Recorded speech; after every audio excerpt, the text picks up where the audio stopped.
안녕하세요. 저는 부산에 살고 있는 30대 중반의 미혼 여성입니다. 사람이 살다 보면 누구나 몇 번쯤은, 아니 적어도 한 번쯤은 인생이 원했던 방향과 전혀 다르게 흘러가는 경험을 하고는 합니다. 그리고 어쩌면 그 일은 텀을 두지 않고 한꺼번에 찾아와 감당할 수 없을 정도의 큰 아픔을 주기도 하고요.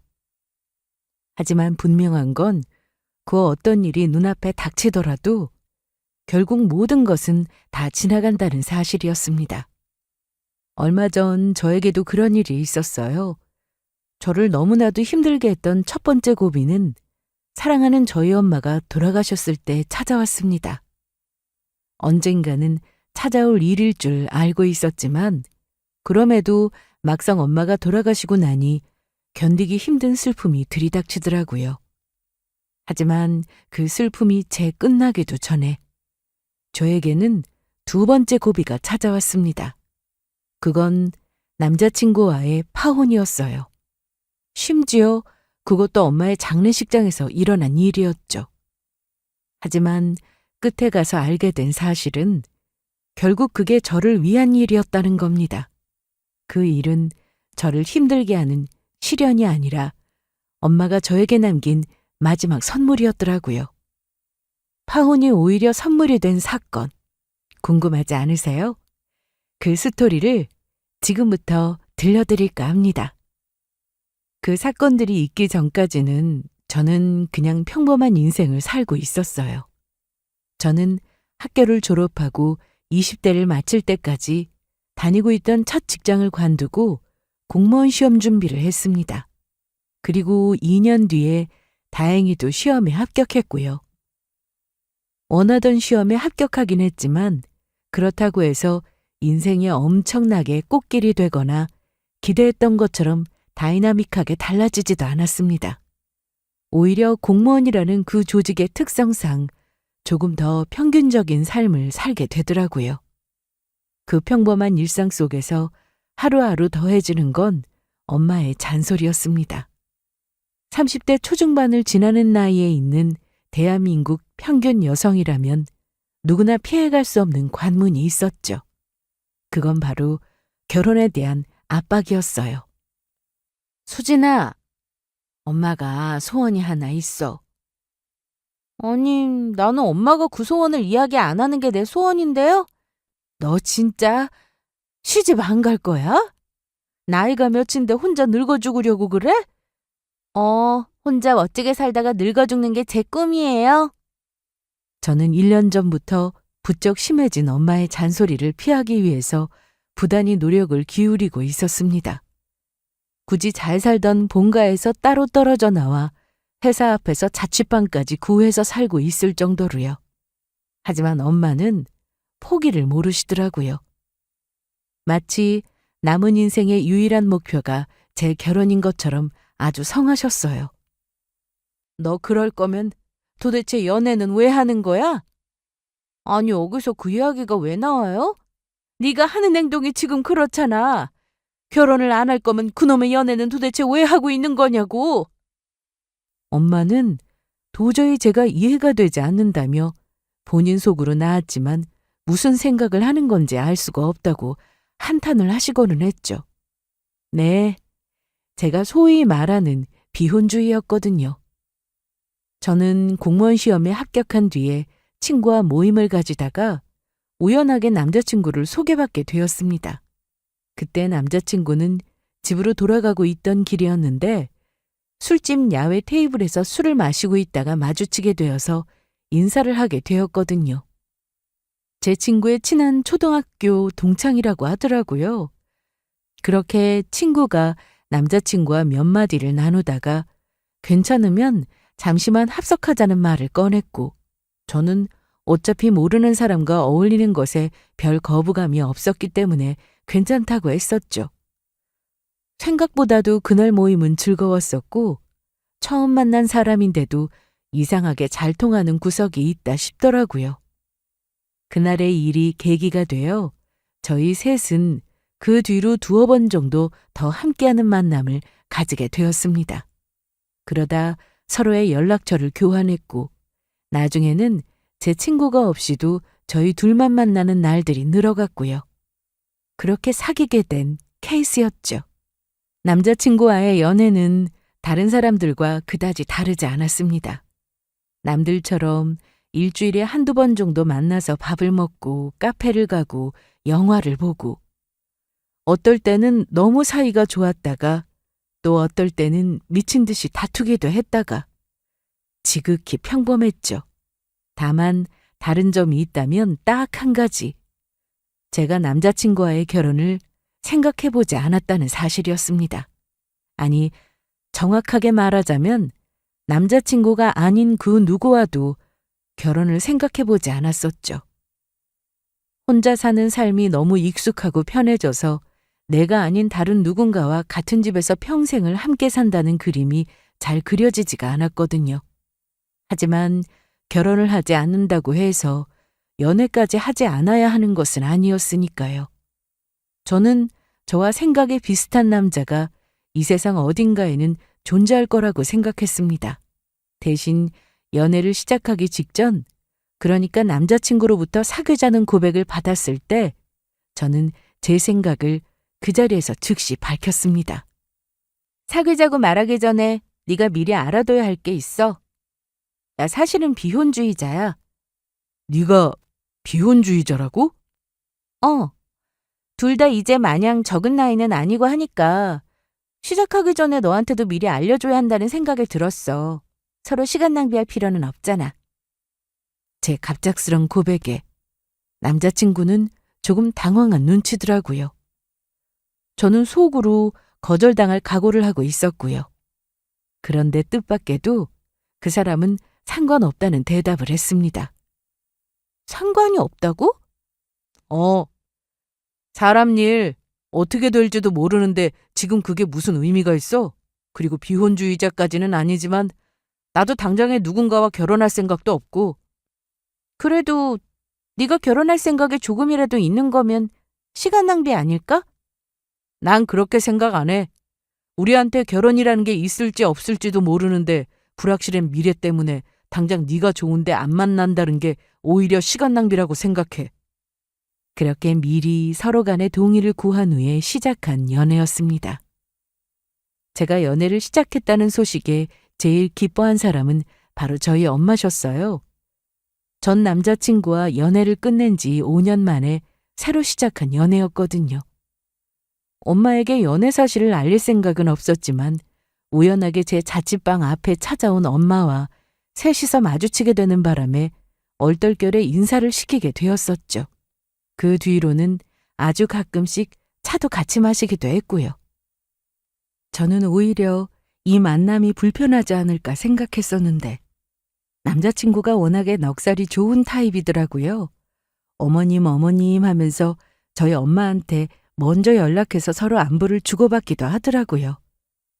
엄마는 남자친구가 참 요즘 애들 같지 않다면서 딸밖에 없었는데 아들이 하나 더 생긴 것 같다고 무척이나 좋아하셨고요. 진혁이는 요즘 뭐하니? 일요일인데 오늘은 데이트 없어? 진혁이 요즘 일하느라 바빠요. 오늘도 회사에 출근했고요. 거기다 출장까지 많아져서 저도 얼굴 보기 힘들어요. 아유, 얼마나 고생이 많을까. 안 그래도 저번에 보니까 일이 힘든지 비쩍 말랐던데. 지금은 살이 더 빠졌겠네? 누가 보면 엄마가 아주 진혁의 어머니인 줄 알겠네. 엄마 몇 번을 말해요. 엄마 자식은 걔가 아니고 나라니까. 얘 소진아, 너 온 김에 반찬 가져가서 진혁이 것도 좀 가져다 줘라. 엄마가 넉넉하게 했어. 남자친구는 저처럼 본가에서 떨어져 나와 자취를 하고 있었는데 집에 잘 가지 않는 편이었거든요. 남자친구의 어머니가 가게를 하시느라 바쁘기도 하셨고요. 저는 1, 2주에 한 번씩 본가에 들러서 엄마가 만들어 두신 반찬을 가지고 가고는 했었는데요. 그때마다 엄마는 남자친구의 반찬도 같이 챙겨주고는 하셨습니다. 그렇게 엄마는 제 남자친구가 이미 이 집안의 사위라도 된 것처럼 관심과 애정을 쏟으시고는 하셨어요. 하지만 저희의 연애가 1년이 지나고 또 2년 차를 넘어가면서부터 엄마는 슬슬 저에게 의문 가득한 얼굴로 질문을 퍼붓기 시작하셨습니다. 왜 나이를 먹을 만큼 먹은 다 큰 남녀가 연애를 하면서 결혼 이야기는 꺼내지 않는지에 대해서 말이에요. 그제서야 저는 결혼 생각이 없다는 말씀을 드렸고요. 돌아오는 반응은 딱 제가 예상했던 대로더라고요. 아주 난리가 난 거죠. 사실 제가 고등학교를 다니고 있던 시절에 저희 아빠가 갑작스런 교통사고로 돌아가셨거든요. 너무 이른 나이셨죠. 그 뒤로 엄마는 혼자서 온갖 고생 다 하시며 외동딸인 저를 금이야 오기야 힘들게 키우셨어요. 그렇게 귀하게 키웠던 자식이었기에 그 누구보다도 제 행복을 바라셨고요. 엄마가 생각하시는 행복은 제가 좋아하는 사람과 가정을 꾸려서 저를 닮은 자식을 낳고 잘 사는 것이었습니다. 하지만 그게 제가 바라는 행복한 인생과는 다소 사실은 아주 많이 괴리가 있었다는 점이 문제였어요. 저는 좋아하는 사람을 만났다고 해서 꼭 그 사람과 결혼 생활을 하며 모든 것을 함께 해야 행복한 인생이라는 생각은 하지 않았거든요. 오히려 오늘날에 급증하는 이혼율을 보면 차라리 결혼을 하지 않는 게 더 행복한 인생처럼 보였죠. 결혼을 하지 않는다고 해서 남녀가 특별히 불행해질 이유는 없지만 결혼을 하는 바람에 심각하게 불행해지는 사람들을 저는 주변에서 많이 봤었거든요. 당장 저희 사촌 언니만 하더라도 그랬습니다. 결혼 후에 그렇게 멀쩡해 보이던 형부가 바람을 피웠고 그 충격으로 인해 사촌 언니는 우울증과 공황장애를 얻는 바람에 한동안 정신과 진료까지 받아야 했고요. 주위의 그런 사례들을 보면 참 결혼이라는 제도가 무슨 의미가 있는지, 그게 정말 진정한 행복이 맞는지 되묻고 싶어지더라고요. 아무튼 결혼을 애타게 기다리시는 엄마에게는 죄송한 일이었지만 부모님 때문에 등 떠밀려 결혼할 생각은 전혀 없었습니다. 그래서 결혼 이야기가 나올 때마다 저는 눈 맞고 귀 맞고 모른 척 열심히 화제를 전환시키고는 했었죠. 그런데 문제는 생각지도 못했던 다른 곳에서 터지기 시작했어요. 시간이 흐를수록 점점 남자친구가 결혼을 바라는 듯한 뉘앙스로 이야기를 꺼내기 시작했거든요. 미안, 늦었네. 많이 기다렸어? 아니야. 그런데 어머님 댁에 물건만 전해드리고 바로 나온다더니 왜 이렇게 오래 걸렸어?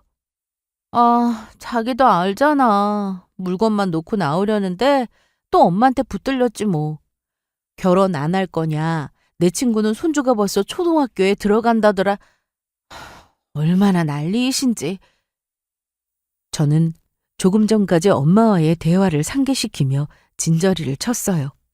그렇게 평소 같았으면 웃으면서 제 말에 맞장구를 쳐줬을 남자친구의 반응이 조금 이상하더라고요. 그냥 아무런 대답도 없이 그저 저를 빤히 쳐다보고만 있는 겁니다. 저도 덩달아 의아해서 남자친구를 쳐다봤고요. 왜 그래? 자기는 정말 결혼 생각 아예 없어? 갑자기 왜 당연한 소리를 하고 그래? 아니, 내 친구 민석이 있잖아. 기억나? 자기 고등학교 동창인데 얼마 전에 결혼하고 나서 신혼집 집들이 했다던 사람 아니야?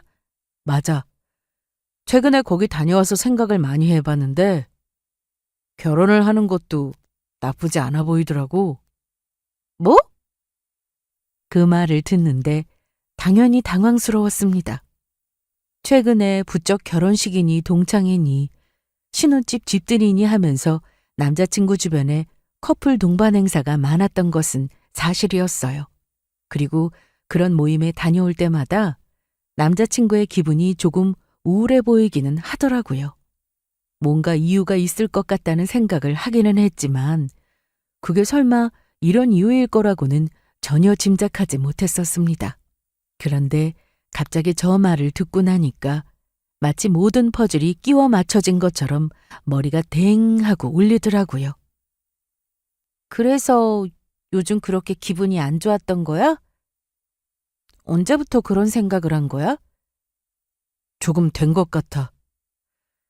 나는 자기 의사 존중하고 우리 이대로 잘 지내는 것도 너무 좋았는데, 그런데 사람 생각이라는 게 바뀌기도 하더라고.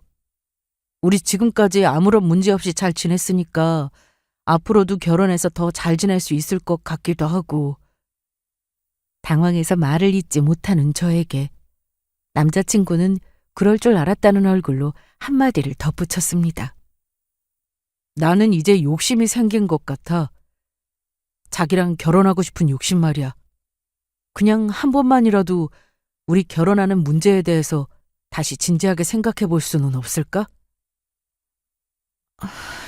솔직히 너무 갑작스러워서 조금만 시간을 줘. 나도 천천히 생각해 볼게. 제가 할 수 있는 말은 그게 전부였습니다. 언젠가는 이런 순간이 올 수도 있겠다 생각해 본 적은 있었지만 그 순간이 너무 갑작스럽게 찾아온 것 같았거든요. 제 생각보다도 더 빠른 시기였고요. 그리고 그것보다 저를 더 당황스럽게 만들었던 것은 남자친구가 꺼낸 결혼 이야기가 예전만큼 부정적으로 생각되지는 않았다는 사실이었습니다. 솔직히 말해서 그 사람의 말이 틀린 부분은 없었거든요. 어차피 두 사람 중 어느 한쪽이 결혼을 하고 싶어진 이상 이 관계는 더 이상 지금처럼 지속될 수는 없는 것이나 마찬가지였습니다. 여기서 어떻게든 결론을 내려야 했죠. 이미 2년 반을 넘게 만났으니 아직 서로를 잘 모르겠다, 더 알아가 봐야겠다는 말도 그리 적절하지는 않은 것 같았고요. 그 뒤로 며칠간 저는 너무나도 혼란스러운 시간들을 보냈습니다. 단순히 상대방과의 관계만이 문제가 아니었어요. 내가 정말로 결혼 생활이라는 것을 할 준비가 되어 있는 사람인가? 나한테 결혼이라는 게 잘 맞는 걸까라는 생각을 떨쳐낼 수가 없더라고요. 그렇다고 해서 당장에 그 사람과 헤어지고 싶은 마음도 들지 않았습니다. 거기다 이러지도 저러지도 못한 채 고민에 빠져 있는 사이 제 앞에는 또 다른 엄청난 시련이 찾아왔어요. 암이라고요? 저희 엄마가요? 그건 엄마가 암에 걸렸다는 소식이었습니다. 병명은 난소암이었어요.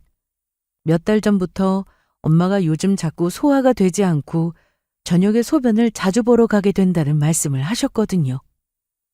소화불량이야 누구에게나 있을 수 있는 일이지만 제가 보기에는 엄마가 예전과 다르게 부쩍 활력이 없어 보이셨어요. 실제로도 식욕이 너무 없다고 하셨고요. 저는 건강검진을 해보자며 엄마를 설득했고 굳이 이런 것까지 해야 하냐는 엄마를 모시고 병원으로 향했죠. 그런데 복부 초음파에서 이상이 있는 것 같다면서 정밀 검사를 해보자고 하시더라고요. 조금 불안하기는 했지만 사실 그때까지도 저희 두 사람 다 엄마에게 심각한 병이 있을 거라고는 생각하지 않았습니다. 여자라면 난소의 혹 정도는 누구나 몇 번씩 생겼다 없어졌다 하는 게 흔한 일이었으니까요. 그런데 병원에 갔더니 엄마가 난소암이라는 청천벽력 같은 이야기를 하더라고요. 그리고 다른 부위 쪽으로도 이미 전이가 된 것 같아 보입니다. 아마 4기 정도로 보이는데 우선 빨리 수술 일정부터 잡아야 할 것 같네요. 그럼 수술하면 살 수는 있는 건가요? 가능성은 얼마나 되나요? 엄마는 떨리는 목소리로 의사에게 그렇게 물었습니다. 하지만 돌아오는 답변은 저희가 기대했던 것과는 전혀 달랐어요. 현재로서는 긍정적인 답변을 드리기는 어렵습니다. 일단 수술로 암을 제거하고 항암에 들어가 봐야 할 것 같네요. 의사의 말은 결론적으로 완치는 어렵고 남은 생존 기간도 그렇게 길게 보기는 어렵다는 뜻이었습니다. 그렇게 병원을 나서는데 저는 그야말로 하늘이 무너진 것 같은 심정이었어요. 하지만 저까지 너무 슬퍼하면 엄마가 더 힘드실 것 같아서 차마 엄마 앞에서 울 수는 없었습니다. 저는 애써 의연한 목소리로 충격에 빠져 있는 엄마를 다독였어요. 엄마, 수술하면 괜찮을 거야. 요즘 기술이 얼마나 좋은데. 내 친구 미진이네 엄마도 난소암이셨는데 몇 년 전에 수술하고 완전히 멀쩡하셔. 우리보다 더 건강하시다니까? 막 등산도 다니시고 골프도 다니시고 그래. 어, 다행이네. 그래, 요즘 암은 암도 아니라더라. 당연하지. 그러니까 엄마도 너무 걱정하지 말아요. 내가 병원이랑 앞으로 치료 일정 같은 거 다 자세히 알아볼게요. 딸만 믿고 있어요. 알았지? 그래, 우리 딸밖에 없네. 그날 이후로 저는 정신없이 바빠졌어요. 엄마의 상태와 비슷한 다른 난소암 환자들의 치료 사례도 확인하고 어느 병원이 좋은지 어떤 교수가 수술을 잘하는지 등등을 알아보느라 하루 24시간이 부족할 지경이었거든요.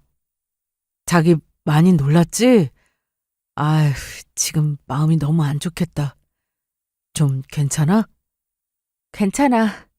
나보다는 우리 엄마가 더 놀라셨지 뭐. 혹시 내가 도울 일 같은 건 없어? 뭐든지 말해. 그리고 병원은 나도 같이 찾아볼게. 그 와중에 저에게 힘이 되었던 것은 남자친구였어요. 앞서 나왔었던 결혼 이야기에 대한 답을 줘야 한다는 것은 알고 있었지만 도저히 그럴 정신이 없더라고요. 당장 어떤 결론을 내릴 마음의 여유도 없었고요. 이 사실을 전했더니 자기는 괜찮다며 당연히 이해한다고 하더라고요. 시간이 조금 걸려도 괜찮으니까 제가 진정이 되고 나면 천천히 대답해줘도 된다고 하면서요. 엄마의 수술 일정은 빠르게 잡혔습니다. 그건 그만큼 엄마의 병세가 심각하다는 반증이기도 했어요.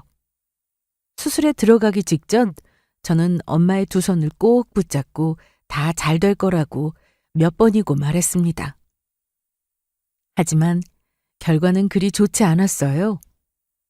담당 의사의 말로는 수술방에 들어가서 열어보니 환자의 상태가 생각했던 것보다 더 심각했다고 하시더라고요.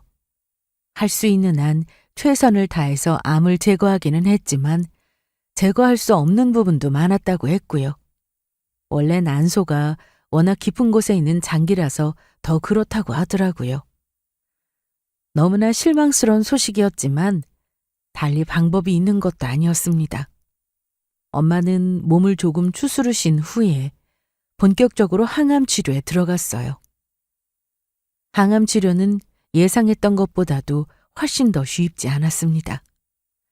사람들이 흔히들 생각하는 부작용은 아무것도 아닐 정도로요. 엄마는 하루에도 수십 번씩 화장실을 들락거리면서 구토를 해대셨어요. 병원에서 항구토제를 처방했지만 그다지 효과가 있는 것 같지도 않았고요. 엄마, 괜찮아요? 물이라도 좀 마셔봐요. 아니야. 지금은 물 냄새도 비리네. 저를 임신했을 때 입덧이 하도 심해서 물 냄새마저 비릴 정도였다고 하셨는데 지금이 딱 그때 같다고 하시더라고요. 게다가 엄마의 머리를 쓸어 넘길 때마다 머리카락은 한 움큼씩 빠지기 시작했습니다. 어떨 때는 바람만 불어도 머리카락이 휑하니 빠질 정도였어요. 바닥에 우수수 떨어지는 머리카락을 보다가 결국에는 미용실에 들러서 아예 삭발을 하게 되었죠. 너희 아버지 대머리라고 내가 그렇게 놀렸었는데 갑자기 이해가 되네. 아빠는 좀 심하기는 했잖아요. 엄마, 우리 모자 사러 갈까요? 우리 집 근처에 내가 예쁜 모자 받은 거 있어요. 그럴까? 뭐라도 써야겠다. 그치? 사람이 낯설게 변해가는 자신의 외형을 바라보는 건 생각보다도 더 힘든 일이라고 하더라고요. 엄마는 어느 순간부터는 거울을 잘 쳐다보지 않으셨습니다. 제가 할 수 있는 일이라고는 그저 엄마 취향일 법한 예쁜 모자들을 번갈아 가면서 사드리는 것밖에는 없었어요. 곧 이 모든 일들이 다 지나갈 거라고 믿으면서요. 하지만 그런 바람이 무색하게도 엄마의 부작용은 점점 더 심해졌습니다. 무기력증이 더 심해지고 체력은 말할 것도 없이 바닥나서 오랫동안 서 있기조차 힘들어 하시더라고요. 그렇게 건강하게 산으로 바다로 놀러 다니시던 엄마였는데 짧은 거리를 오가는 것조차 버거워서 나중에는 휠체어를 타고 다니셔야 했습니다. 제가 참다 못해 눈물을 흘리고 있을 때면 오히려 울고 있는 저를 엄마는 담담한 얼굴로 안아주시고는 하셨어요. 어차피 사람은 누구나 다 죽는다면서요. 그때 엄마는 이미 마음의 준비를 하고 계시는 분 같았죠. 그러다 어느 날 하루는 문득 엄마가 제 손등을 쓰다듬으면서 그런 말씀을 하셨습니다. 우리 딸, 결혼할 생각은 아직도 없어? 갑자기 그건 왜요? 그냥 혹시 엄마가 잘못되기라도 하면 이제 우리 딸 옆에 아무도 없잖아. 그게 마음에 걸려서. 엄마가 왜 잘못돼요? 항암 치료 잘 받고 있잖아요. 그런 소리 하지 마세요. 그래. 엄마도 아는데 그래도 계속 그런 생각이 드네. 우리 딸 결혼하는 모습도 엄마는 꼭 보고 싶고. 제가 결혼하는 모습을 보는 게 이제는 엄마의 인생 마지막 소원이라고 하시더라고요. 사실 이 이야기가 나오기 바로 며칠 전에 저는 남자친구에게 결혼에 대해서 긍정적으로 생각해 보겠다는 말을 건넨 뒤였습니다. 그리고 그날 엄마의 이야기를 듣고 나자 마음속으로 어떤 결심이 섰어요. 엄마가 살아계실 때 결혼을 해야겠다는 결심이요. 정말 나랑 결혼할 거야? 진짜야? 응. 대신에 조금 서두를 수 있을까? 나 우리 엄마 살아계실 때 소원 들어드리고 싶어. 당연하지. 나는 서두를수록 더 좋지. 고마워, 소진아. 앞으로 내가 자기한테 정말 잘할게. 진심이야. 아니야. 나도 자기한테 고마워. 그렇게 저희는 결혼하기로 결정했고 결혼 준비를 시작하게 되었습니다. 먼저 병원에 계신 저희 엄마에게 남자친구를 보여드렸고 그 다음에는 예비시댁에 찾아가서 예비 시부모님들을 뵈었고요. 그래, 우리 진혁이한테 이야기 종종 들었어요. 참한 아가씨라고. 실제로도 만나보니까 그런 것 같네요. 예쁘게 봐주셔서 감사합니다. 사실 나이는 먹어가는데 결혼은 안 하고 있길래 우리가 속으로 걱정이 이만저만이 아니었거든요. 그런데 물어봤더니 여자친구가 결혼 생각이 없었다고 하더라고. 아, 네. 사실 제가 예전까지는 결혼에 확신이 없었습니다. 그런데 진혁 씨랑 함께 하다 보니까 저도 생각이 바뀌더라고요. 앞으로는 걱정하시는 일 없도록 저희 두 사람 결혼해서 행복하게 잘 살겠습니다. 예비 시아버지는 참 점잖은 분이시더라고요. 원래 평소에도 말수가 그렇게 많지 않으시다고 들었는데 정말 그러신 것 같았고요. 대신 예비 시어머니가 활달하고 적극적인 성격이신 것 같아 보였습니다. 처음 만난 자리임에도 불구하고 제가 어색하지 않게 잘 챙겨주셨고요. 어머니 건강 때문에 결혼을 서두르고 싶다고 들었는데. 네, 가능하면 되도록 빨리 식장을 잡아서 결혼식을 올리고 싶습니다. 저희 엄마가 제가 결혼하는 걸 보는 게 소원이라고 하셔서요. 그래요. 우리야 빠르면 빠를수록 좋지. 그렇지 않아도 진혁이 누나 시집간 뒤로는 이제 진혁이 장가 보낼 날만 기다리고 있었는데 얼른 장가 보내버리고 우리도 마음의 짐 좀 털었으면 좋겠네. 아유, 어머니, 제가 무슨 짐이에요. 그렇게 빨리 보내버리고 싶으세요? 당연하지. 나이 먹은 아들놈이 장가도 안 가고 그러고 있는데 속이 좋을 부모가 어디 있어. 그리고 나도 우리 친구들처럼 손주 좀 안아보자. 아유, 어쨌든 고마워요. 우리 아들 데려가줘서. 그날의 첫 인사 자리는 그렇게 좋은 분위기 속에서 잘 끝날 수 있었습니다. 예비 시부모님까지 뵙고 났더니 이제 정말 나도 결혼 준비라는 걸 시작하는구나 싶더라고요. 그 이후로는 바쁜 이상의 연속이었습니다. 평일에는 회사를 다녀와서 퇴근 후에는 엄마를 챙겼고 주말에는 남자친구와 시간을 맞춰서 결혼 준비를 하러 다녔어요. 마침 취소한 자리가 있다고 해서 얼른 결혼식장부터 예약을 했고요. 날짜는 4달 뒤였습니다. 시간이 충분했더라면 이것저것 비교도 해보고 알아보기도 많이 해봤겠지만 워낙에 날짜가 촉박해서 그런지 뭘 천천히 자세히 알아볼 시간도 없더라고요. 저희는 모든 것을 속전속결로 진행하기로 했습니다. 크게 고민할 시간도 없이 웨딩드레스를 들어갔던 첫 샵에서 결정하고 웨딩 차량도 남들이 취소한 시간대에 무조건 맞추고요. 빼거나 줄일 수 있는 과정은 최대한 생략했고 아무리 좋아 보이고 마음에 들더라도 시간이 오래 걸리면 선택하지 않았죠. 그 와중에 그나마 결혼이라도 가능한 것은 저희가 집을 알아보지 않았기 때문이었습니다.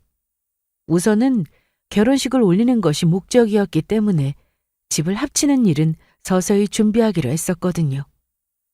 신혼집 후보지를 몇 군데 둘러봐도 마음에 드는 곳이 없었고요. 지금은 저희 2사람 다 각자 본인의 회사 근처에서 자취를 하고 있었는데 계약이 만료되는 기한들도 결혼식 이후로는 조금 애매하게 남아있던 참이었습니다. 그래서 결론은 결혼식 이후에도 당분간은 각자의 자취방에서 지내면서 신혼집은 천천히 알아보자가 되었죠. 그 와중에 엄마의 건강은 하루가 다르게 나빠지고 있었습니다. 수차례의 항암에도 별다른 효과가 없었고 오히려 엄마의 통증은 점점 더 심해져만 갔어요. 더 이상의 치료가 의미가 없는 수준이었죠. 나중에는 마약성 진통제를 맞지 않고서는 도저히 잠을 이룰 수 없을 정도로 힘들어 하시더라고요. 병원에서도 이제는 천천히 마음의 준비를 하는 게 좋겠다고 하셨습니다. 엄마는 결국 호스피스 병동으로 옮기게 되셨어요. 저는 엄마의 곁에서 급격하게 상태가 나빠지는 걸 지켜볼 수밖에 없었고요. 그때 이미 엄마의 온몸은 각종 감염으로 퉁퉁 부어서 엉망인 상태였어요. 엄마는 하루의 대부분을 의식이 없는 상태로 보내는 시간이 늘어만 갔습니다. 엄마에게 남은 시간이 정말 얼마 남지 않은 것 같더라고요. 이 추세대로라면 제가 결혼식을 할 때까지도 살아계실지 장담할 수가 없는 상태였습니다. 그리고 어느 날 새벽, 저는 밤중에 자다가 전화 한 통을 받았습니다. 병원이었어요. 엄마가 위급하다고 하시더라고요. 갑자기 너무 안 좋아지셨다고요. 그 새벽에 택시를 잡아 타고 정신없이 달려가 엄마의 마지막은 볼 수 있었습니다. 결국 급하게 결혼 준비를 서둘렀던 것도 소용없이 엄마는 돌아가셨죠. 남자친구는 급하게 휴가를 신청한 뒤 장례식장으로 달려와 주었어요. 부모님에게 자식은 저밖에 없었기 때문에 남자친구가 예비사위의 신분으로 상주를 서주었습니다. 고마웠죠. 저는 그때 이미 제정신이 아니라고 할 정도로 경황이 없었기 때문에 깊은 생각을 할 틈도 없었습니다. 누구라도 어떻게든 도와주면 다행일 지경이었거든요. 그리고 그날 퇴근 시간부터는 본격적으로 문상객들이 줄을 이어 방문하기 시작했습니다. 문상객들이 줄을 지어서 들어오는 와중에 그분들과 함께 또 울고 친척들을 안내하고 병원비 문제를 처리하고 있는데 정말 정신이 하나도 없더라고요. 슬퍼할 겨를도 없을 지경이었습니다. 어머니? 그때 문득 남자친구가 예비 시어머니가 장례식장으로 들어오시는 것을 발견했어요. 여기까지 와주셨구나 싶어 너무 감사하더라고요. 저도 황급히 눈물을 닦고는 자리에서 일어서는데 예비 시어머니의 표정이 조금 이상했습니다. 뭔가 화난 얼굴이라고 해야 할까요? 그런 표정으로 거의 제 앞까지 뛰어오다시피 하시더라고요. 엄청나게 다급한 걸음걸이셨죠. 너희 집이 빚이 3억이라며? 네? 어머, 얘 모르는 척하는 것 좀 봐. 아직도 시침이 떼는 거냐?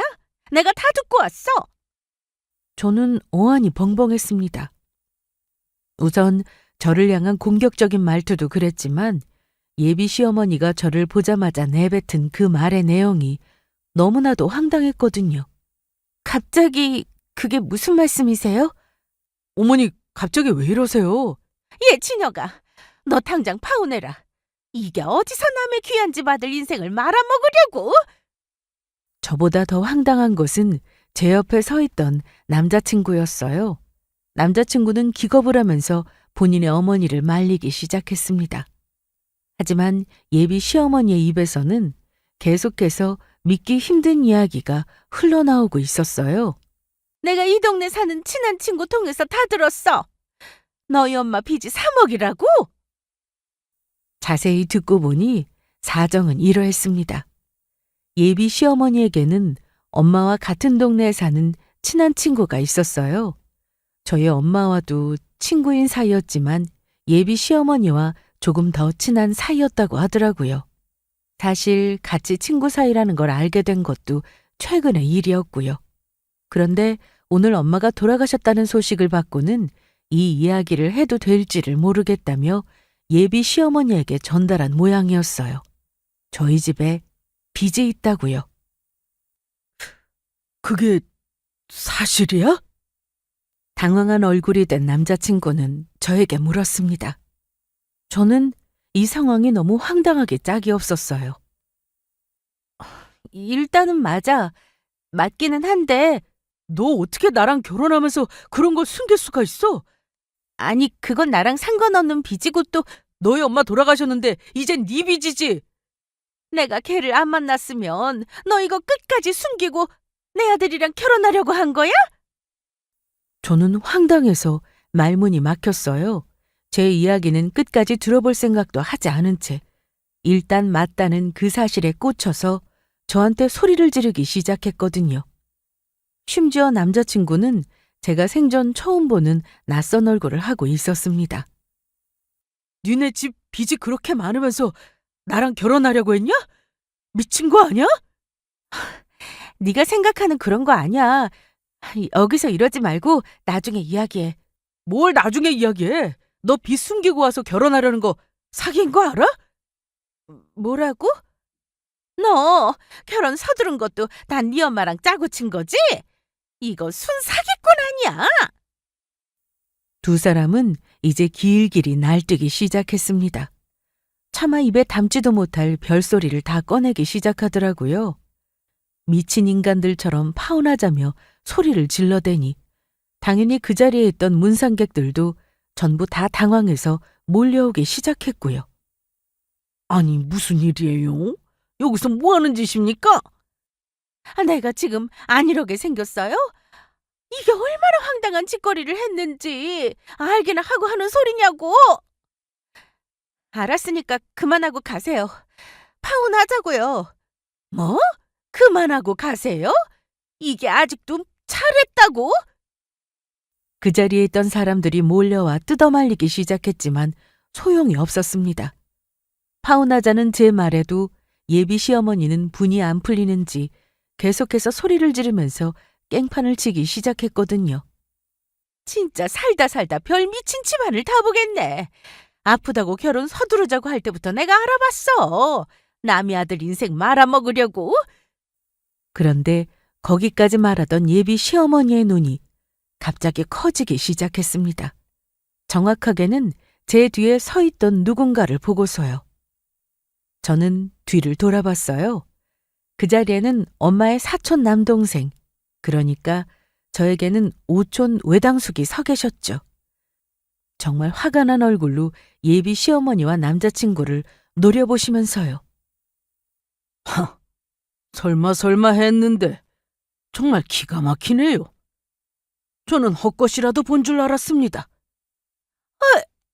아니, 대표님이 여기는 어떻게? 제가 소진이 외당숙입니다.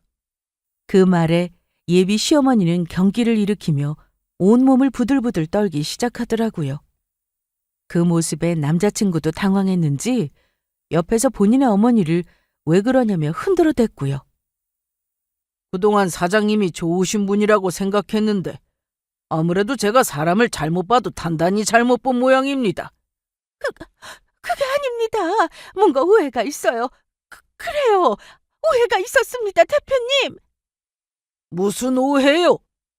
소진이가 오해가 있다고 할 때는 들을 생각도 없어 보이시던데 오해가 있다고 한들 제가 들어야 할 이유는 없겠죠.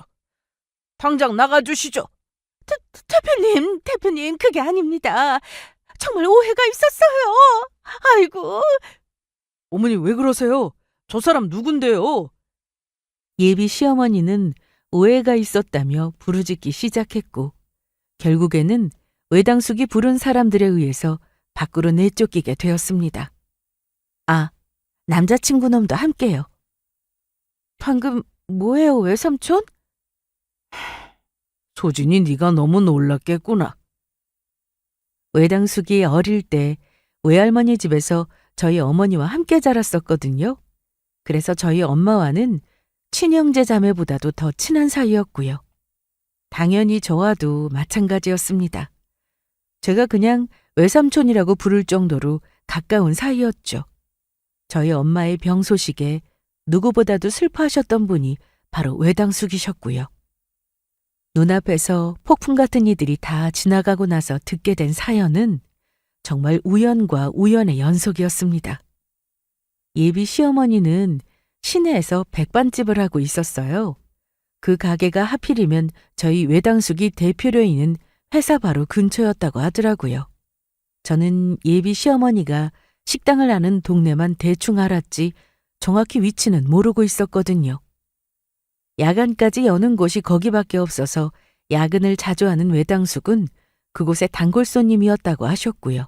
하지만 최근 들어 부쩍 저희 외당숙만 보면 장사가 안 된다며 하소연을 하기 시작하셨다고 합니다. 오래 본 사이였기에 예비 시어머니가 안타까웠던 외당숙은 회사 직원의 식사 비용 지원을 그 식당의 식권으로 지정하게 되었습니다. 회사 직원이 100여 명이 넘었으니 직원들의 절반만 거기서 식사를 한다고 해도 얼마나 이득이었겠어요. 그 뒤로 예비 시어머니는 저희 외당숙만 보면 거의 하늘에 있는 하느님을 대하듯이 떠받들어 모시기 시작했고요. 그게 2달 전부터의 일이었어. 어쩐지 2달 전부터 갑자기 그 인간이 어머니 장사가 잘 된다는 소리를 하더라고요.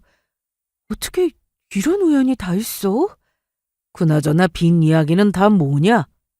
아, 그게요. 와서 난리를 친 것처럼 저희 집안에 빚이 3억이 있는 것은 사실이었습니다. 몇 년 전에 엄마가 가게를 열었다가 망한 적이 있었거든요.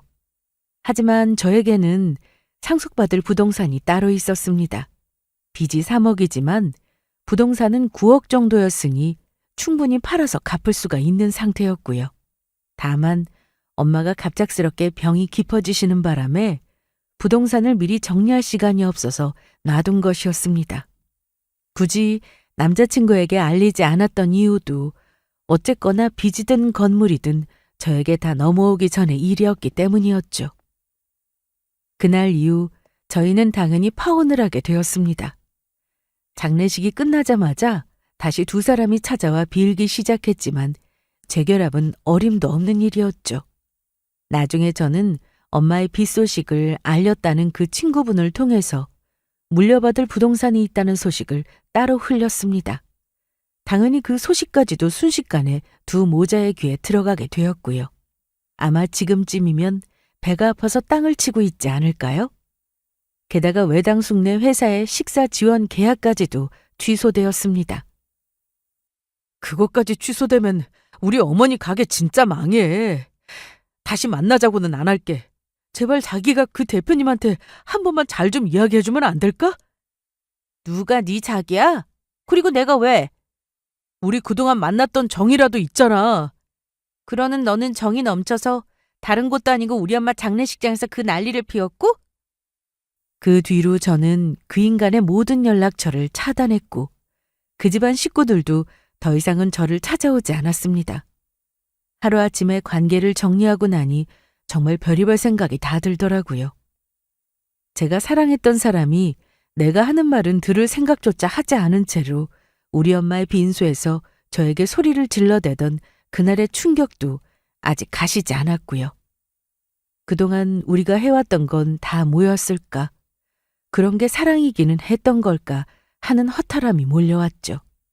그동안 나에게 보여주었던 그 모든 애정과 노력들은 과연 어디까지가 사실이고 어디까지가 거짓이었을까 싶은 생각도 들었고요. 처음에는 이 모든 일들이 너무 다 순식간에 닥쳐와서 정리할 틈도 없었더랬습니다. 일단은 엄마의 빈자리를 견디는 일부터가 너무 힘겨웠고요. 하지만 시간이 흐르고 조금 정신을 차리고 보니 그제서야 보이기 시작했습니다. 결국 일어날 일들은 일어나게 되어 있었고 그 최악의 상황이 내 결혼 전에 찾아온 건 정말 천만다행이었구나 하는 사실이요. 이 사건을 계기로 저는 다시 확고하게 비혼주의에 대한 결심을 굳히게 되었습니다. 사람은 안 하던 짓을 하면 꼭 탈이 나는 법이라는 옛말이 다 맞는 말이더라고요. 그리고 너무 슬퍼하지도 않으려고 합니다. 엄마 없이도 제가 씩씩하고 행복하게 잘 사는 것, 그게 하늘나라에 있는 저희 엄마가 가장 바라는 일이실 테니까요. 저희 엄마도 이제 하늘에서는 아빠를 만나서 고통 없는 세상에서 행복하게 웃고 계시겠죠? 이 사연을 듣고 계시는 분들에게 마지막으로 드리고 싶은 말씀이 있습니다. 사랑하는 부모님 그리고 가족들과 함께 할 수 있을 때 최대한 많은 시간을 보내시라고요. 엄마가 아프시고 나니 저는 바쁘다는 핑계로 그러지 못한 시간들이 너무 아깝고 후회가 되더라고요. 여기까지 들어주셔서 감사합니다.